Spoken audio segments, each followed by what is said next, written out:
Hello everyone, this is D_Richard1 here, and today we're going to be taking a look at a really awesome 2025 Halloween animatronic that unfortunately was not picked up by any retailer and went unreleased. This guy is another creation from SingSong, which is a little more than a factory, it's also just a company. And there's just so much little detail on this guy. So this guy is a zombie. There's no real special name that I know of. He is a zombie. But man, this is a zombie that I would say is done correctly. This is just incredible. I mean, he is so detailed. Obviously, some of that would go in production, but with the amount there is, I don't see too much of it going away if it was mass produced. He's super detailed. The audio is very unique to say the least. And I'm gonna go ahead and get into some of the close-up details here. I'm gonna get a light. So if we just look here, I mean, look at that, guys. Look at all of that paint. There's some stuff on his face still, so ignore that. But you can see just all of the wounds and the rotting and the decay. There's just so much little detail going on there. It's really incredible. And I mean, for a 3D model, this is probably as close as you could get to a clay sculpt. I mean, this is really nice. And even in the mouth, just all the detailing there. Like, you could look at this for several minutes and just notice more little things going on. So there's incredible detail.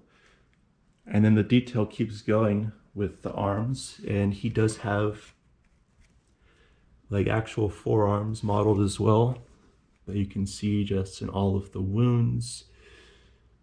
There's just so many different little colors and details. And the arms do kind of just free hang around and pivot, so you never know how exactly they're going to be positioned. But yeah, just incredible detail with the arms, and possibly one of the most impressive things is the shoes, because there is incredible paint detail on this. I mean, look at that. You've got the brown, the black, every single little thing that's not like leather material for a real shoe, it's right color. All those little things and the buckle are painted silver. And then even like the little stitch marks, if you will, are a lighter brown. And on top of that, the shoes, there's an actual left and right shoe. For a lot of things these days, including some other SingSong pieces, you have it to where it's the same shoe on both sides, but that's been a case since the old Jimmy days. But with this guy, he has an actual left and right shoe, and the detail is just so impressive on that. He has standard SVI clothes, so, the one thing that could be improved on this guy in terms of cosmetics would definitely be the clothes. And that goes for most of these guys that I'll be showing. But just the other stuff makes up for it in my opinion, because the clothes do work. They are painted nicely. There's a lot of grime and old dried blood on there. And yeah, it's just simply incredible stuff. Unfortunately, all of this clothing is lined with this stuff, which is not good. But what's ironic is he actually does have pockets. They're not fake pockets. So there's probably one notable thing that I would revise on this guy, and I think I actually will do it. If you know me, I typically like to keep things that are unreleased or prototype samples, etc., as accurate as possible to how they were. One exception would be maybe if there's like unused programming on the circuit board or on the chip. That may have been for like an earlier sample or something before features were cut. I like the concept of reintroducing those cut features because it's how it was originally intended to be. But otherwise, that's pretty much where that stops. But with this guy, I think I want to try and add some black fabric inside of the head, because this is how his mouth moves. It moves like that. And, this is not the worst that I've seen in terms of like I don't know what you would call those little flesh points. But what is unfortunate is there is a clear view into the head, and the eyes are constantly on even when he's not activated. So you just see all of this red light, but a lot of that could be really easily fixed, in my opinion, by just getting some black fabric and maybe connecting some to here and then to this edge. That completely would cover that up. The collar already is high, and I think there's a reason for it, because it kind of helps. And then just in here somehow, maybe getting some up there and connecting it to right there. And in production, that would be super affordable, super cheap. They could even probably use this stuff that will eventually disintegrate, and it would get the job done. So that's really the one main thing that if I was, on the design team, communicating with the factory like I have done for other things in the past, I would just say, we need to put fabric in there, especially in production, just to add to the realism, because there's so much realism with this guy. He's so well painted and detailed all around. So it's just unfortunate that there's that big glowing red abyss around his mouth area.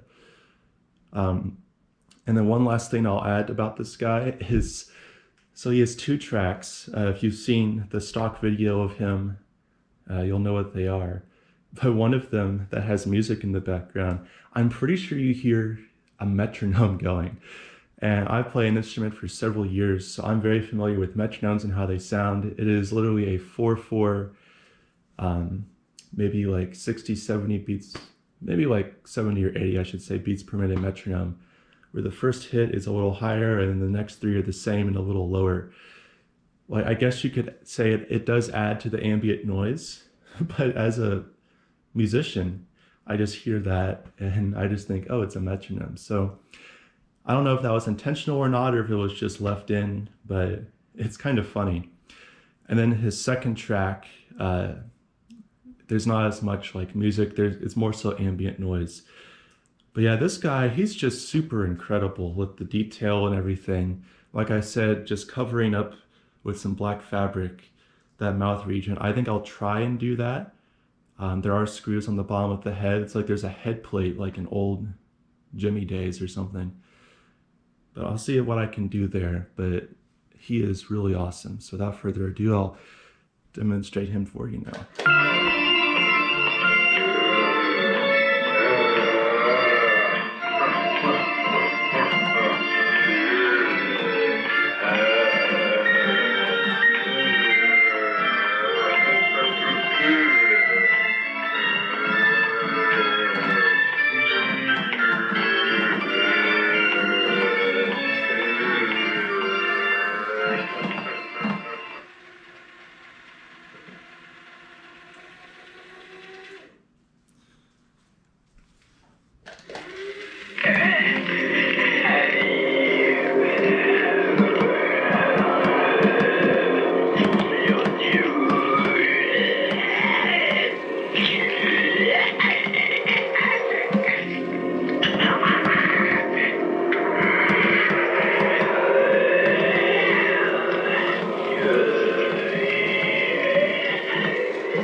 I'll activate them once or twice more, just from different angles.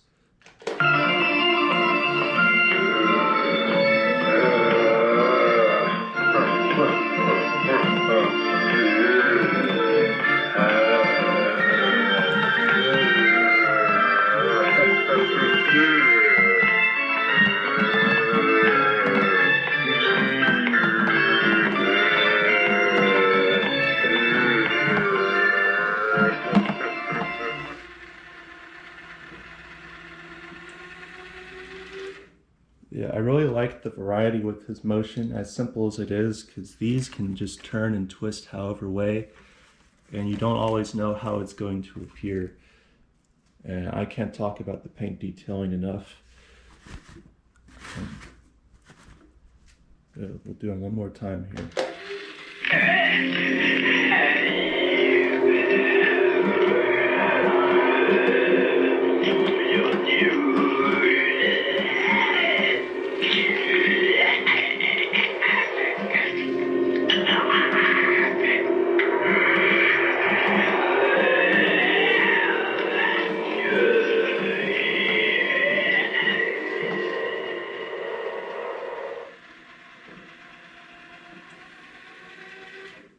Yeah, guys, there he is. To end it off, I will unplug him so you can see what he looks like turned off. He just has solid white eyes, but the iris portion is a little bit brighter, which is a nice little detail. Yeah, overall, this guy, absolutely incredible. Do one last look here at all of the paint detail. I mean, it's just so awesome. It makes it feel like it's a professional made in America kind of piece. But yeah, guys, I guess that's all for this video. I hope you guys enjoyed, and I will see you next time.